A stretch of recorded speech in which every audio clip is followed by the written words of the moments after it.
बिस्मिल्लाहिर्रहमानिर्रहीम। नाज़रीन, मैं हूं आपका मेज़बान अशरफ मेहताब और आपको प्रोग्राम बीट स्पेशल से खुशामदीद कहता हूं। नाज़रीन, जैसे कि आपको मालूम है कि इन दिनों कोरोना कोरोना कोरोना ही चल रहा है। गली मोहल्ला, घर बाजार, दुकान, हुकूमत, हिज़्ब इख्तिलाफ, हर तरफ से एक ही आवाज़ आ रही है, कोरोना से बचना कैसे है। कारोबारी लोग परेशान हैं कि 1 महीना हो गया है, उनके कारोबार बंद हैं। उनके मुलाजम बेचारे परेशान हैं कि वो कहाँ से खाएंगे, किराए की दुकानें हैं। इसके अलावा उनके बिजली के बिल और बाकी सारी चीजें हैं, वो सारा कुछ सामने मद्देनजर रखते हुए हुकूमत ने ऐलान तो किया है कि कुछ सेक्टर को खोल दिया जाए ताकि जो मजदूर तबका है, जो दिहाड़ीदार है, उनको कुछ रिलीफ मिल सके। वो SOPs जो कि दुनिया भर में अपनाए जा रहे हैं वो अपना के तो कारोबार को खोला जाए। उसमें सैनिटाइजर है, उसमें मास्क है, उसमें बाकी सारे अफासी तदाबीर है। लेकिन कल जो ऐलान हुआ वज़ीर आज़म साहब की जानब से, उसको बहुत से जो सेक्टर जो खुल गए हैं जिनको इससे रिलीफ मिला, उन्होंने इसको बहुत सराहा है। लेकिन बाद ऐसे सेक्टर हैं जहां पे पहले ही कोरोना के हवाले से फाती इंतजाम किए गए हैं और मजीद किए जा सकते थे, उनको खोलने की इजाजत नहीं दी गई। वो लोग ज्यादा परेशान हैं। उनमें बहुत से ऐसे कारोबार हैं जिसमें कार शोरूम है, गाड़ियों का कारोबार है, इसके अलावा जो बाकी दुकानें हैं, शॉपिंग मॉल हैं, और कई ऐसे शॉपिंग मॉल हैं जहां पे इस तरह से उन्होंने शॉपिंग मॉल बनाए हुए हैं कि एक ही गेट से आप एंटर होते हैं, उसी गेट से आप वापस आते हैं। तो वहां भी SOPs लिए जा सकते हैं। उनके अंदर जो दुकानें हैं, बड़ी तरतीब से दुकानें बनाई गई हैं, उनके ऊपर कोई इतना ज्यादा रश भी नहीं होता। हाँ, कई ऐसी मार्केट्स हैं जो बिल्कुल ओपन है, हर तरफ से ओपन है, खुली है। उनके लिए जरा मुश्किल काम है कि उनको रोकना और SOPs बनाना और इस तरह से कि लोगों को रोकना वहां जाने से, क्योंकि जब ये सारा कुछ खुलेगा और कह दिया जाएगा कारोबार करें तो रश एक दफा फिर बढ़ेगा। क्योंकि आज से पहले 1 महीना पहले जो लोगों ने शॉपिंग की थी वो यकीनी बात है खत्म होगी वो अशिया उनकी, और खाने पीने की खासतौर पर अब दोबारा वो निकलेंगे। तो इस हवाले से आज हमने दावत जो दी है, हमारे पास 3 मेहमान हैं, 3 मुख्तलिफ सेक्टर है, जिनमें एक शोरूम का सेक्टर है जिन्होंने इससे कबल भी प्रेस कॉन्फ्रेंस की, लाहौर डिवीजन की हद तक भी। इसके अलावा हमारे पास प्रॉपर्टी डीलर का सेक्टर है, जैसे कि वज़ीर आज़म साहब ने ऐलान किया है कि तामीरात का शोबा खोल दिया जाए, लेकिन उनको खोलने की इजाजत नहीं है कि वो अपने प्रॉपर्टी डीलर के ऑफिस नहीं खोल सकते।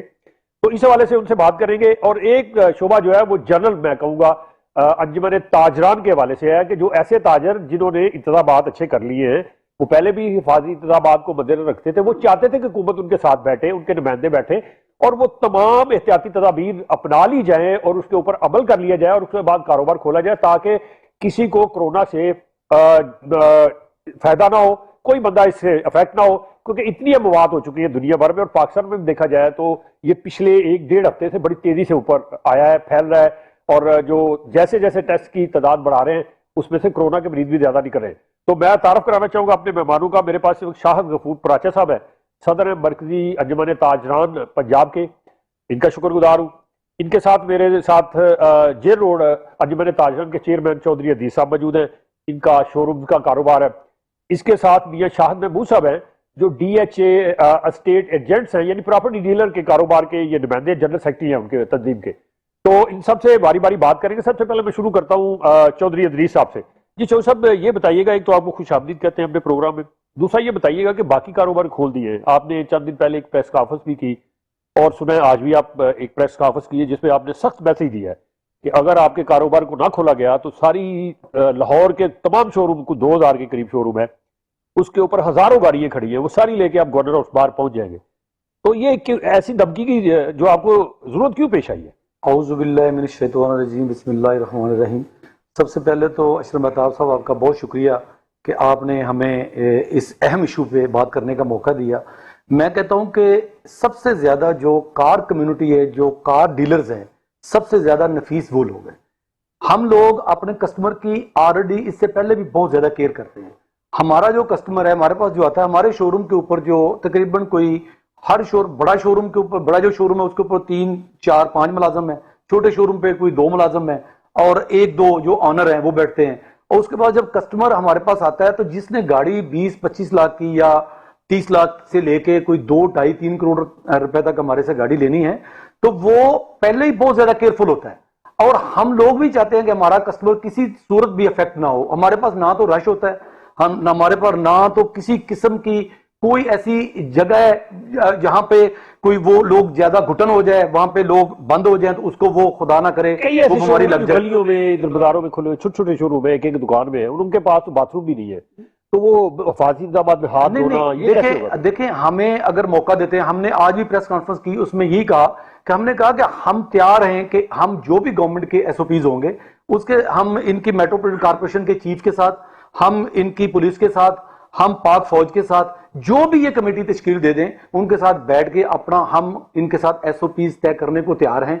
उसमें हैंड सैनिटाइजर है, उसमें हाथ धोने का सिस्टम है, उसमें वो मास्क है। मैं चंद दिन पहले के बाहर ऐसा अरेंजमेंट हो जाएगा कि वहां पे हाथ धोने का इंतजाम हो। बिल्कुल, हम तो बिल्कुल ये कर सकते हैं, क्योंकि हमारे पास तो सर दिन में एक शोरूम पे 4, 5, 6 लोग कस्टमर आएंगे ना। हमारे पास तो कुछ 200-300 कस्टमर तो आता ही नहीं है। हम चाहते हैं कि हमारे पास जो कस्टमर आए हम उसके हाथ भी धुलाएंगे, उसको मास्क भी पहनाएंगे, उसके ग्लव्स भी पहनाएंगे। और हमें ये बताएं कि मेरे साथ एक आज प्राइम मिनिस्टर ऑफ पाकिस्तान ने जो कल अनाउंसमेंट की, उन्होंने ये कह दिया कि हमने जो ये इंडस्ट्री है जो इसको खोलने, तामीराती की इंडस्ट्री खोलने जा रहे हैं, उसमें मुझे ये बताएं कि मैं जे रोड कार डीलर एसोसिएशन को जो है ना यहाँ पे उसकी बात कर रहा हूँ।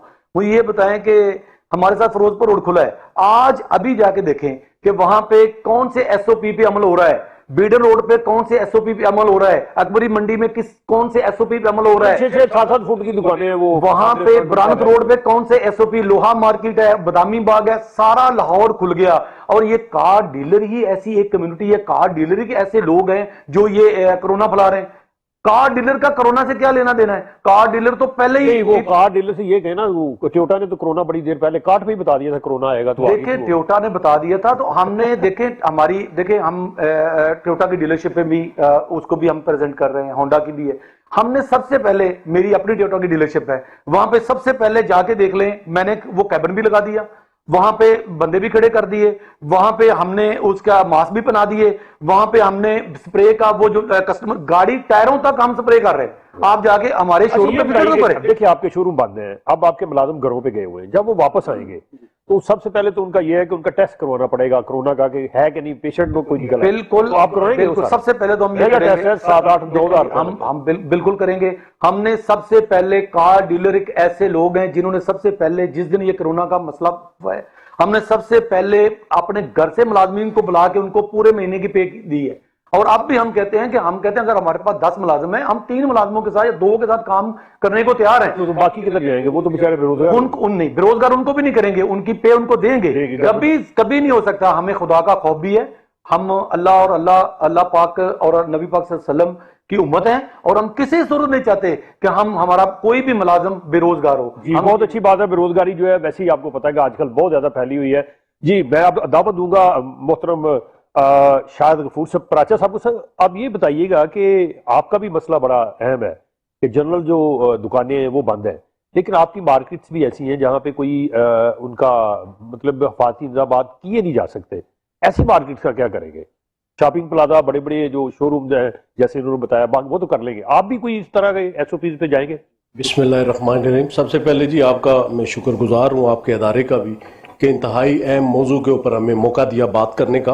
देखें जी, बात जहाँ तक है कारोबारी लोगों की, कारोबारी लोगों को 2 दिन का पहले कहा गया कि लॉकडाउन है। अब 2 दिन का लोगों ने सोच बना के अपनी जेब में पैसे डाले और घर चले गए। साथ ही कहा गया कि जी अब 14 दिन का है। 14 दिन के बाद अभी कहा गया कि जी 15 दिन मजीद, यानी कि 1.5 महीने का तकरीबन मिला जुला के ये लॉकडाउन बन जाता है। अब देखें, जिसने 2 दिन के पैसे जेब में डाले वो क्या करेगा? गवर्नमेंट ने ऐलान तो कर दिया कि गरीबों को, लेकिन वो गरीबों के लिए है। देखें ना, अब ये कारोबारी लोग उस सतह पे नहीं जा सकते। अल्लाह उनको इससे महफूज रखे, सबको महफूज रखे। गुजारिश है कि अब जिसने 2 दिन के बाद अपना निजाम चलाना है, क्या सब माली तौर पे मजबूत हैं? छोटे छोटे दुकानदार हैं जिन्होंने माल भी उधार में लेना है, दुकान भी उनकी किराए की है, घर भी उनका किराए का है, बच्चों के मतलब फीसों का मामला, घर में किचन का मामला, ये सारे मामला चलाने के लिए गवर्नमेंट को चाहिए था एक प्लानिंग करती। मुझे तो बड़े अफसोस के साथ ये बात कहनी पड़ रही है कि गवर्नमेंट के पास कोई ऐसा दिमाग नहीं है जो सोच समझ कर कोई फैसला करे।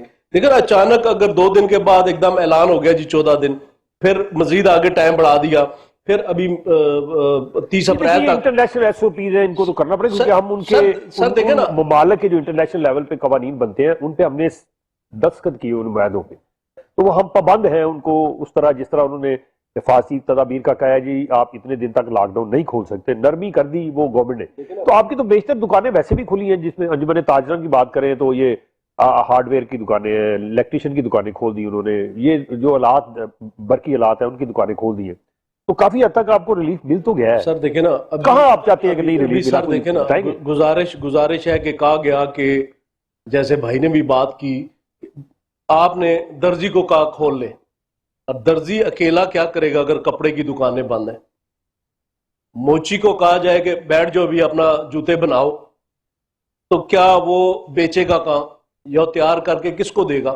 ठीक है ना, ये चीजें कनेक्टेड हैं। कारोबार जितने भी है ना जी, अगर मैंने एक चीज बेचनी है तो हो सकता है मुझे 10 चीजें खरीदनी भी हैं। ठीक है ना, ये सारी चीजें आपस में मिलती हैं। जब हम कारोबार खोलेंगे तो फिर सबको खोलेंगे। नहीं खोलना था तो इनको चाहिए था 2-3 दिन का टाइम देते लोगों को, तमाम लोगों को, और कहते कि आप शॉपिंग कर लें जो जरूरी अशियां हैं। उसके बाद लॉकडाउन ऐसा होता है जैसे कर्फ्यू का समा होता है, ताकि उसका फायदा होता, आपका मतलब उसका फायदा होता। अभी तो मैं समझता हूं इतने दिन नुकसान भी किया कारोबारी लोगों ने और उसका रिजल्ट अच्छा नहीं आया। जी, रिजल्ट भी अच्छा नहीं आया। यही हमने लेना कि एक छोटा सा वक्फा, वक्फे बाद आएंगे और बात को यहीं से बढ़ाएंगे और आगे चलेंगे अपने तीसरे मेहमान के साथ। आपने हमारे साथ रहना है। लेते हैं यहाँ एक छोटा सा वक्फा।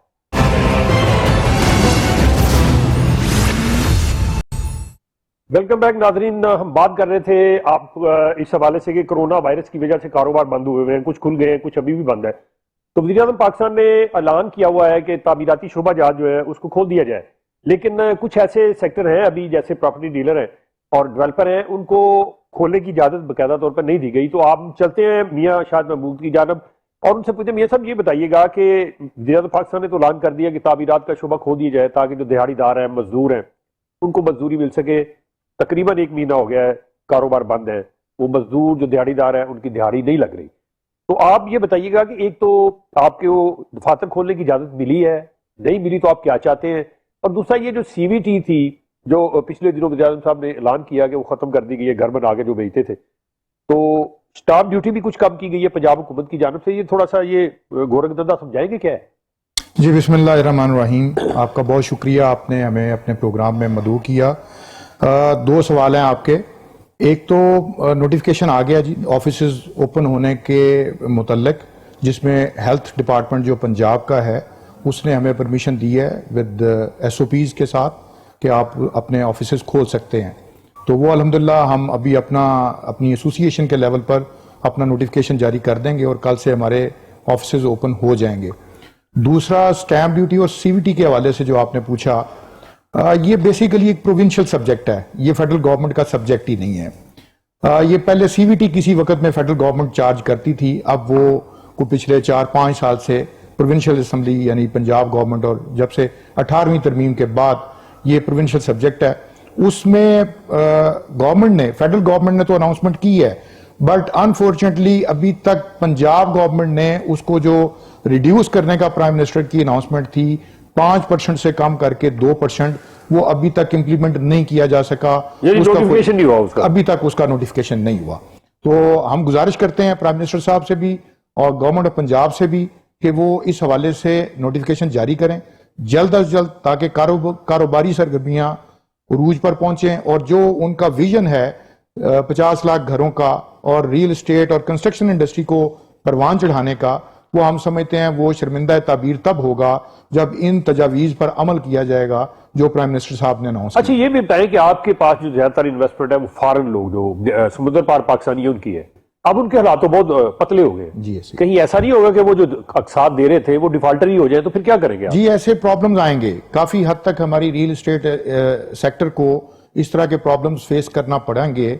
और ना सिर्फ ओवरसीज की बात हम करें, लोकल भी जो हमारे यहाँ का एक इन्वेस्टर है पाकिस्तानी, जो अपनी जमा पूंजी से कोई प्रॉपर्टी परचेज करता है या कोई अपार्टमेंट परचेज करता है, उसके लिए यकीनी तौर पर प्रॉब्लम आएगी।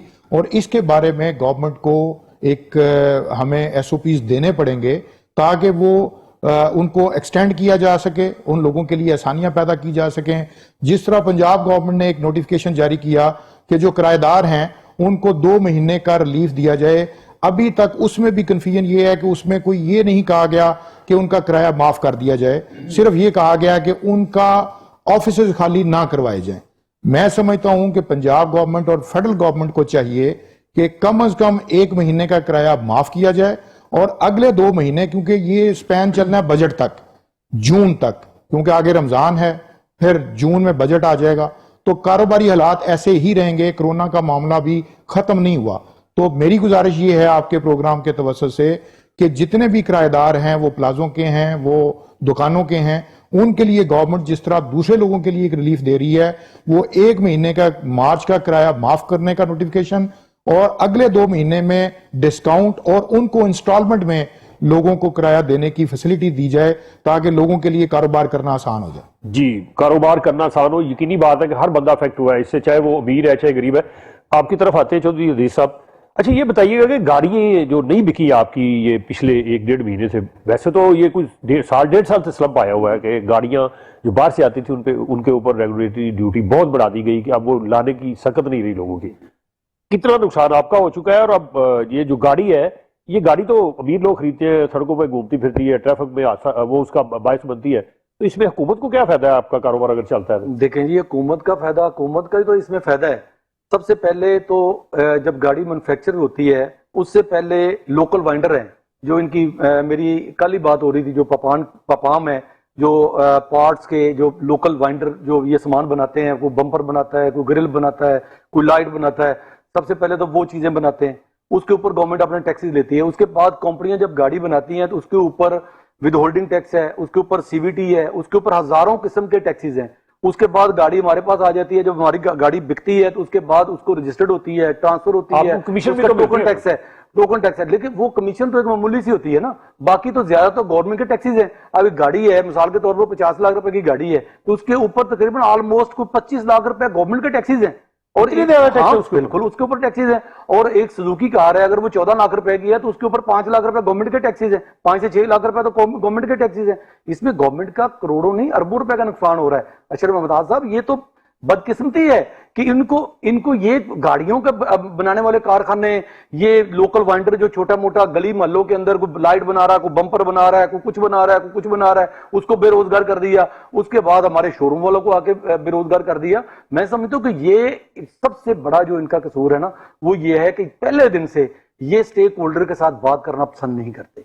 इनको चाहिए जब कार लाइन की कोई पॉलिसी बनानी है, ऑटोमोबाइल की बनानी है, तो उन लोगों को बुलाएं, उनके साथ बैठ के बात कर लें, चैम्बर ऑफ कॉमर्स आ जाए, उनके पास वहां पे बैठ के बात कर ले। अब ये पॉलिसी कोई और बना रहा है, इंप्लीमेंट कहां पे हो रहा है? दर्जी खुला है, मिसाल के तौर पे कपड़े की दुकानें बंद है, शोरूम वाली दुकानें बंद है, बटन की दुकानें बंद है, शोरूम वाली दुकानें बंद हो गई। शोरूम अगर मिसाल के तौर पे बंद है, वर्कशॉप खुली हुई है, पार्ट्स की दुकानें बंद है, वर्कशॉप खुली हुई है। अब मेरी गाड़ी खराब हो गई है, उसके बाद मैं गाड़ी वहां पे खुली रहेगी, पार्ट्स की दुकान ही बंद है।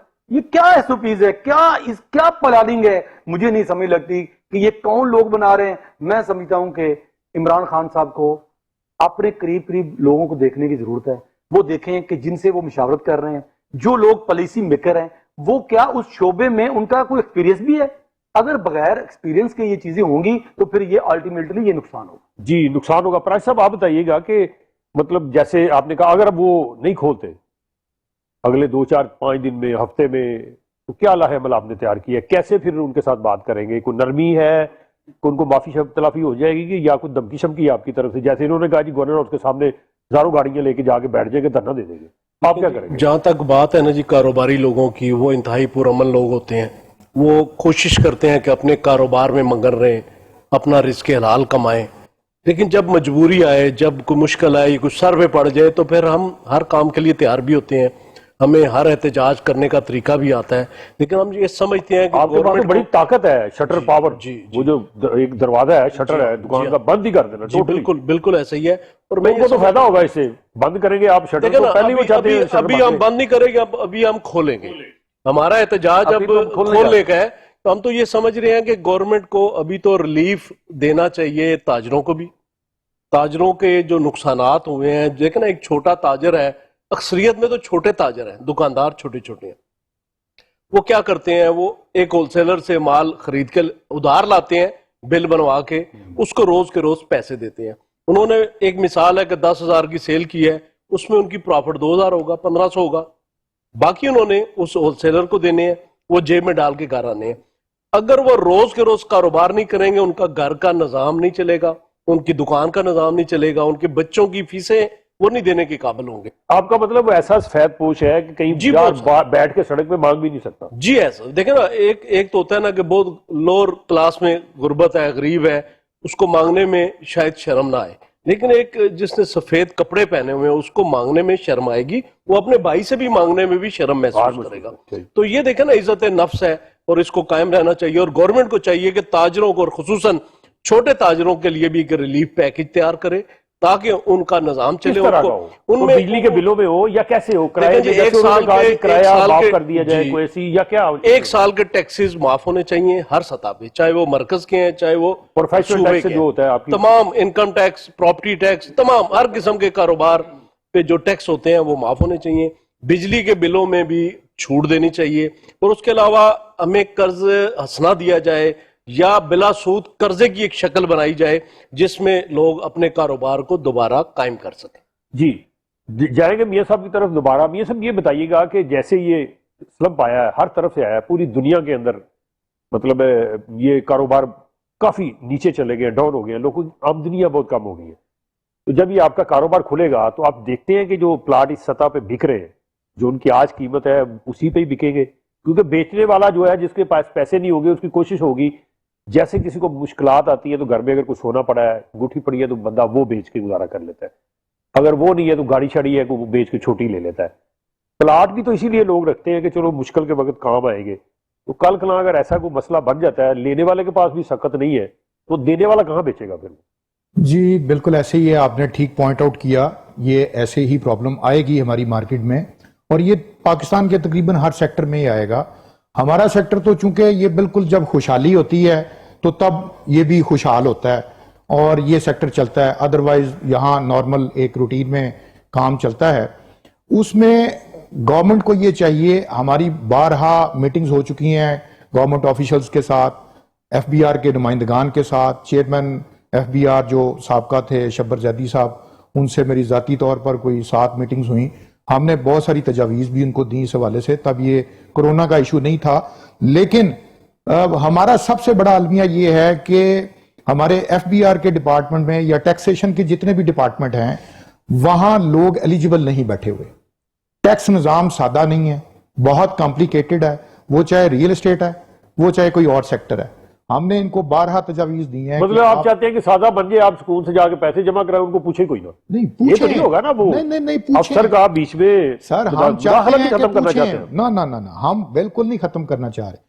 बदकिस्मती ये है कि यहां पर जो सेक्टर आपको टैक्स दे रहा है उसी को दबा दिया जाता है और उसी के ऊपर इतने टैक्स बढ़ा दिए जाते हैं कि उसका बटा बैठ जाता है या उसका बड़ा गर्क हो जाता है। हम ये तो अब चाहते हैं कि तो उसको उल्टा नहीं मसला हो गया? अब कैसे? तो वो सारे टैक्सेस मिल ही नहीं रहे उनको, वो तो पट्टा तो बैठ गया उनका जो टैक्स लेने वाले थे। सर, कहीं आपकी देखें, बदवा तो नहीं लगी उनको? नहीं नहीं नहीं नहीं, हमारी फतवा नहीं लगी।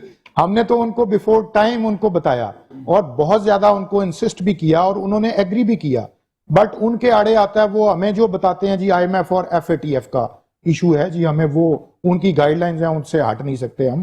तो हमारी आज भी उनको रिक्वेस्ट है कि आज आप अपना टैक्स निज़ाम सादा और आसान कर दें।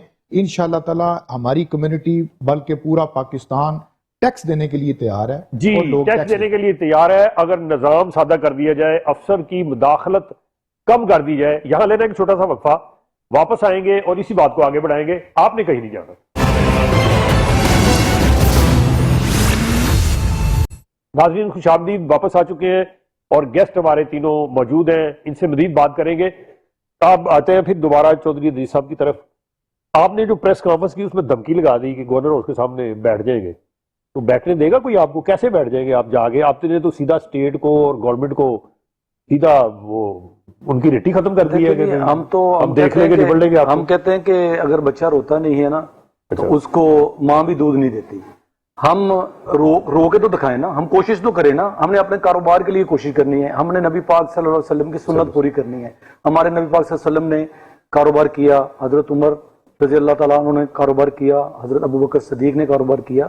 हम भी कारोबारी लोग हैं, हमको ये छूत नहीं। हम लोग कोरोना नहीं फैला रहे, कार डीलर को कोरोना नहीं फैला रहे। जो कार डीलर कोरोना फैला रहे हैं वो दूसरे परचून वाले नहीं फैला रहे। मिसाल के तौर पे अगर किराना स्टोर पे जाए तो वहां पे कोरोना नहीं फैल रहा, यहाँ फिरोजपुर रोड पे चले जाए तो वहां पे कोरोना नहीं फैल रहा। हम अकेले हम कहते हैं कि या तो मुकम्मल लॉकडाउन कर दें, टोटल लॉकडाउन कर दें, एक नहीं हफ्ते का ये कर दें। ऐसे होगा। देखिए 3 दिन का आपने अल्टीमेटम दिया है कि देखिए- 3 दिन में अगर आपके साथ बैठ के एसओपी तय नहीं होते, हम आपके शोरूम नहीं तो आप जबरदस्ती खोलेंगे। बिल्कुल, हम फिर अगर वो दफा 144 की खिलाफवर्जी में आपके बंदे उठाएंगे, आपको उठा के ले देखिए जी, जाएंगे, फिर क्या करेंगे? वो फिर खिलाफवर्जी होती रहे। हमने 3 दिन का टाइम दिया, इनके पास 3 दिन का टाइम है। हम इनके एसओपीज के ऊपर बैठ के इनके साथ बात करने को तैयार हैं।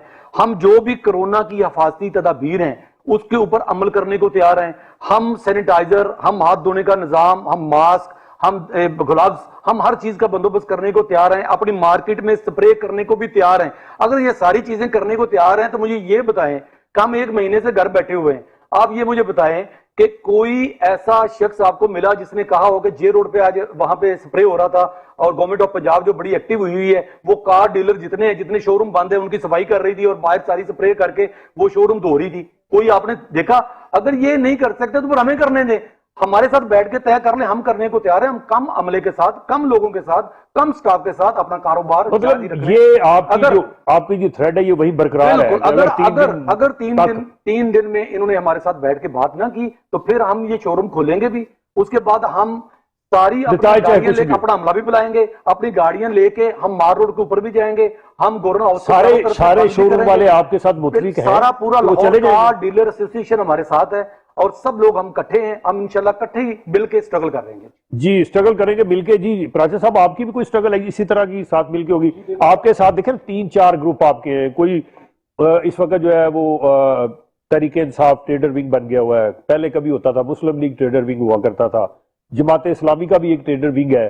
इसके अलावा जो सियासी पार्टियों के साथ आपकी वो लैक्स लैक होगी, मुंसलिक आप हो गए हैं, तो आपने तो अपनी शनाख्त जो है वो किसी हद तक खत्म नहीं कर ली। अब कैसे आप आपस में मतलब मिल जाएंगे? कैसे हो मुमकिन होगा जो उनके साथ लगे हुए हैं लोग तहरीके इंसाफ के साथ, वो आपके साथ जाएंगे?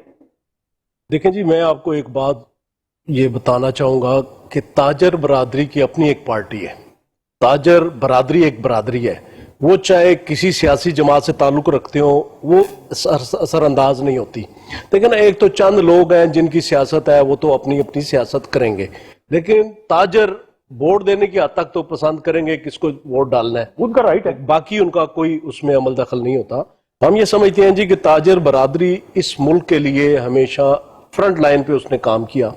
इस मुल्क पे कभी कोई बुरा वक्त आया, सैलाब आया, कोई जल्जला आया, कोई खुदा ना खासा कोई भी सूरत हाल हुई, तो इस ताजर बरादरी ने इस मुल्क के लिए तल इम्कान उन्होंने अपना तन मन धन दिया। इसमें कोई शक नहीं। देखिए, गुजारिश है कि अगर आज ताजर बरादरी एक मुश्किल वक्त में है, एक परेशानी के आलम में है, तो हमारी गवर्नमेंट का काम बनता है वो उसको आसानियां फराम करे, उनके लिए मुश्किलात को खत्म आप करने ये की कहते हैं कोशिश कि करे। ताजर बरादरी भी मुश्किल में है, हुकूमत कहती है हम भी मुश्किल में है, दोनों आपस में आमने सामने हो जाएंगे, तीसरा फ्री को देखते कौन आपके फिर बीच बचाव कराएगा? देखें ना, अभी जो सूरत हाल है, जो पोजीशन है, हर लेवल पर ये शोर उठ रहा है कि कारोबारी लोगों को दुकानें खोलने की इजाजत दी जाए, हर किस्म के कारोबार। उसकी बुनियादी वजह क्या है? बुनियादी वजह यह है कि छोटे छोटे जो दुकानदार हैं उनको पहले 2 दिन का कहा गया, उसके बाद करते करते 1 महीना हो गया और अभी 15 दिन। तो आप कितने दिन अब आपने हुकूमत के साथ आपके को मुज़ाकरात हमारे हुए, किसी बात हुई, हमारे जा रहे मिलने? जी, हमारे मुज़ाकरात आज भी होने हैं, ठीक है, कल भी होंगे। हमारे राजा बशारत साहब के साथ पहले हुई मुलाकात, उसके बाद आज चीफ सेक्रेटरी साहब और कुछ मिनिस्टर साहब के साथ मुलाकात आज है। उसमें हमने उनसे ये बात करनी है कि आप हमें इजाजत दें, हम कारोबार करना चाहते हैं और हम तमाम एहतियाती तदाबीर को बिल्कुल अपने सामने रख ये उसके मुताबिक। देखिए, ये बैठे हुए हैं लाहौर के अंदर हैं, तगड़े लोग हैं, मालदार भी हैं। इनके साथ 3-4 मिनिस्टर ने मिल के कई दफा मुलाकातें की है। इनको ये कहा नहीं जी मसले हल हो जाएंगे, आपके सारी प्रॉब्लम दूर हो जाएंगी, बात ही कोई नहीं है, उल्टे हाथ का काम है। हुई तो नहीं है इनकी। हमारा तो एक्सपीरियंस ऐसा ही हुआ है कि तो हमने ये फिर कैसे आप वजीरों के साथ मिलेंगे? मैं आपको और जो अर्ज चीफ करूं- मिनिस्टर है, जो उनका सबका बॉस है, उसके साथ नहीं मुलाकात होगी? नहीं, तो उनके साथ भी मुमकिन है आज हो या कल उनसे भी मुलाकात होगी। लेकिन मैं आपको गुजारिश करूं कि हम ताजर बरादरी नहीं चाहते कि इस अमन अमान को खराब करें। हम नहीं चाहते कि इस मुल्क के अंदर एक बड़ी परेशानी का सामना है तो हम उसके ऊपर मजीद परेशानी ना बनाए, वरना आज अंजुमन ताजरान ऐलान कर दे और पूरा पाकिस्तान खुल जाएगा, पूरा पंजाब खुल जाएगा, हर शहर खुल जाएगा। लेकिन हम चाहते हैं कि हम जो भी अमल करें कानून को हाथ में ना लिया, हाँ, बड़े खुश असलूबी से जी। मामला। जी। अच्छा मियां साहब, ये बताइएगा कि इसमें जो आपकी इन्वेस्टमेंट देखते हैं आप जमीन में, ये पिछले कोई 1.5-2 साल से काफी हद तक नीचे गई है।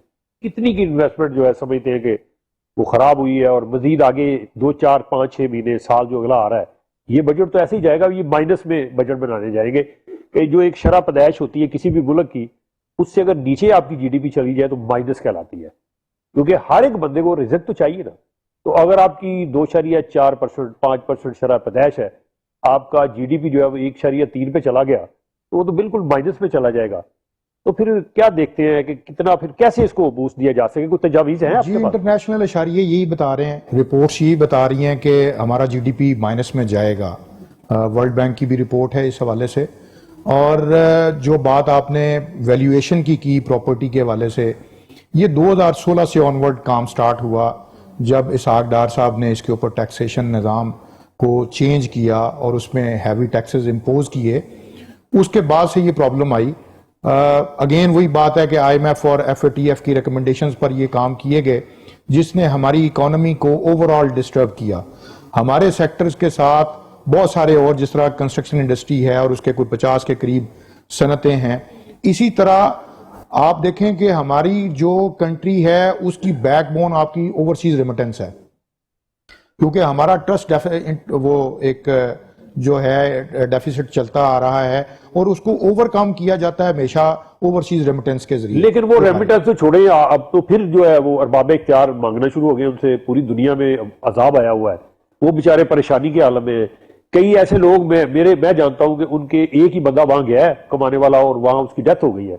उसके बच्चों को तो यहाँ कोई पूछने वाला नहीं है, लेकिन ये कहा जा रहा है कि उधर से कोई पैसे भेज दे। देखिए, क्या हमारा अलमिया ये है कि हमारे मुल्क की, मैं आपको बैकग्राउंड बता रहा था कि इकोनॉमी चलती उस पर है। आप देखें हमारी फोर्स क्या है, हमारे जो भाई पाकिस्तान से बाहर जाकर जॉब्स करते हैं, वो रेमिटेंस भेजते हैं, वो हमारे ट्रस्ट डेफिसिट को कंट्रोल करता है, वो एक बैलेंस करता है। अब वहां से चूंकि पैसा नहीं आ रहा, प्रॉपर्टी में वो आता था, इन्होंने प्रॉपर्टी में, आप मुझे बताएं कि एक प्रॉपर्टी आपने आज परचेज की 1 करोड़ रुपए की, कल वो रहेगी 70 लाख रुपए की, आप दोबारा प्रॉपर्टी में इन्वेस्ट करेंगे? कभी भी नहीं, कभी भी नहीं करेंगे। तो ये गवर्नमेंट को सोचना है, ये जितना ज्यादा अच्छा इस मौके पर ओवरसीज पाकिस्तानियों को रिलीफ देंगे। हमने बारहा इनको कहा है कि फॉरेन रेमिटेंस के अंदर आप लोगों को रिलीफ दें, उनको पैकेज बनाकर दें, हमारे साथ बैठें, हम आपको पैकेज बनाकर देने के लिए तैयार हैं। रियल एस्टेट के सेक्टर में देखें, इंडस्ट्री में पैसा नहीं लगा सकता ओवरसीज पाकिस्तानी, जो वहां बिजनेस कर रहा है या जॉब कर रहा है, वो कभी भी उसके लिए आइडियल है कि वो रियल एस्टेट में इन्वेस्टमेंट करे। यहां पर उसके लिए दरवाजे बंद किए गए, उसको एक बहुत ही सख्त मैकेनिज्म से गुजारा गया। आप देखें आज गवर्नमेंट ने क्या किया कि 5 मिलियन से ऊपर अगर आपका पैसा पाकिस्तान से बाहर से आता है तो उसका आपको रिकॉर्ड भी रखना है और आपको जवाब भी देना है, आपको नोटिस भी जा सकता है। कौन भेजेगा पैसा? हमारी एक रिलीफ तो दिया है गवर्नमेंट ने आपको कि जो मकान बनाएगा उसको पूछा नहीं जाएगा पैसा कहां से सर, फिर वही अच्छा, जो मकान बनाएगा उसके तो लिए है, जो खरीदेगा उसके लिए भी ये है, या उसको पकड़ लिया जाएगा? जो ओवरसीज वो सिर्फ प्लॉट खरीद सकता है, वो या अपार्टमेंट बना बनाया खरीद सकता है, वो कंस्ट्रक्शन नहीं कर सकता। गवर्नमेंट को ये सोचना पड़ेगा कि जब तक ये रियल एस्टेट को और रिलैक्स नहीं करेंगे, ये टैक्स लें, ये अपनी जो फॉर्मेलिटीज हैं, जो इनको चेक्स नजर आते हैं कि ये होने चाहिए, वो करें, लेकिन उसके टैक्स निजाम को सादा करें, उसकी ट्रांसफर प्रोसीजर को, और एटलीस्ट जो हमारे ओवरसीज भाई हैं उनके लिए एक पैकेज बना दें, ताकि वो पाकिस्तान में आपका 2 काम हो जाएंगे, आपका रियल एस्टेट सेक्टर भी बेहतर हो जाएगा और नंबर 2 गवर्नमेंट को रेवेन्यू भी आ जाएगा, टैक्स की मद में भी और ओवरसीज रेमिटेंस की सूरत में भी डॉलर्स और दिरहम, और आपकी इकोनॉमी और आपका जो रिजर्व्स हैं वो बेहतर हो जाएंगे। रिजर्व का ये आलम है कि जो पैसे भेजते हैं वो तकरीबन 21 से 22 अरब डॉलर है। अरब डॉलर है जी, 21 से 22 अरब डॉलर जी। लेकिन इस वक्त हुकूमत के खजाने में, और अगर प्राइवेट बैंकों को भी मिला लिया जाए, तो वो 17-18 अरब डॉलर है। सर आप बाकी किधर गए? उसमें शॉर्टफॉल भेजे हुए पैसे किसने खा लिए? सर उसमें शॉर्टफॉल आ गया है, यही गवर्नमेंट को समझ नहीं आ रही, और उसको इन्होंने ओवरकम किया है आपकी इंपोर्ट बंद करके। अगर ये उसमें उसको ठीक करते और उसको देखते, फाइंड आउट करते कि ये कहां से और क्यों कम हुआ और ये पैसा किस सेक्टर में लग रहा था। 21 अरब डॉलर जो आपका सालाना आता था, आज वो 15 अरब डॉलर नहीं है, तो वो 6 अरब डॉलर का जो डेफिसिट आ रहा है। नहीं, अभी भी रिकॉर्ड है, स्टेट बैंक ने अभी भी ये चंद दिन पहले बताया है कि 21 से 22 अरब डॉलर सालाना आ रहा है, अब भी आ रहा है। मेरा कहने का मकसद ये था कि वो इन्वेस्टमेंट भी करते हैं, वो टैक्सी भी दे रहे हैं, वो वहां से बेचारे गर्मी सर्दी शदीद धूप में खड़े होकर काम करके यहाँ पैसे भी भेज रहे हैं। उनके पैसे 21-22 अरब डॉलर तो होने चाहिए थे ना जी जो उन्होंने भेजे जी हैं, बिल्कुल। लेकिन वो तो इस वक्त 18 अरब डॉलर पे है। सर आपका लोन की जो इंस्टॉलमेंट्स जा रही है, जो बाकी आप ट्रेड आपके एग्रीमेंट्स हैं, जो आपने इंपोर्ट की पेमेंट्स करनी है, इंपोर्ट बिल्कुल बंद तो हुई नहीं, तो आपने जो पेमेंट्स करनी है वो बहरहाल आपने उसी अकाउंट में से करनी है, वो स्टेट बैंक नहीं करनी है। तो ये इनको उसको बढ़ाने के लिए आपको पता है कि पाकिस्तान की जो कैपेसिटी है फॉरेन जो करेंसी की जो रेमिटेंस आ सकती है वो 40 अरब डॉलर की है।